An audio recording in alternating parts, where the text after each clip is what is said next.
Чормағз хотираро мустаҳкам мекунад. Дар барг ва пӯсти чормағз бисёр моддаҳои барои организми инсон зарурӣ мавҷуд аст. Моддаҳои хушбӯй, витаминҳои С ва Э, моддаҳои алкалоид ва каротин. Мағзи чормағз аз равған ва аминокислотаҳо бой мебошад. Инчунин дар мағзи он витаминҳои Э, К, П ва С мавҷуданд. Дар пӯсти чормағз фенилокарбон, кумарин, стероид ва пелликула ҳаст.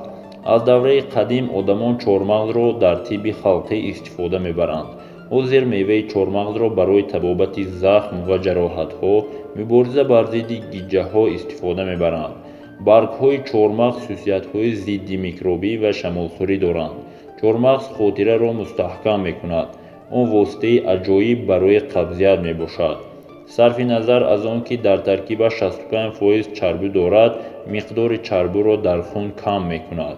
Чормағз серғизо мебошад ки дар онҳо на камтар аз 75% равған мавҷуд аст.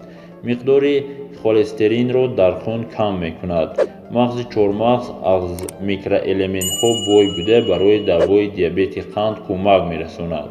шарбати чормағз зиёда аз 100 намуди паразитҳоро нобуд мекунад. Дамкардашудаи чормағзи хом чун воситаи шифобахш ба якчанд намуди касалиҳо метавонад ёрӣ диҳад. ба онҳо касалиҳои меъдаи рӯда, пешоб ва бемориҳои роҳҳои ҷинсӣ, лейкемия ва силро дохил кардан мумкин аст. ғайр аз ин, чормағзи хом ҷараёни мубодилаи моддаҳоро зуд ба меъёр меорад ва организмро аз токсинҳои гуногун тоза мекунад. равғани чормағз ин маҳсулоти бебаҳо мебошад. он организми инсонро бо моддаҳои муфид ва зарурӣ ғизо медиҳад. бо таъсири равғани чормағз балғам осон ҷудо мешавад. истеъмоли онро ба касалиҳои гепатит, астма ва сил тавсия мекунанд. одамоне ки майли саратон доранд, бояд ин равғанро истеъмол кунанд, зеро он пайдоиши ҳуҷайраҳои бадсифатро пешгирӣ мекунад. равғани чормағз тавассути мустаҳкам кардани иммунитет аз шамолхӯрӣ халос мекунад. ин буд ками маълумот дар бораи хусусиятҳои шифобахшии чормағз.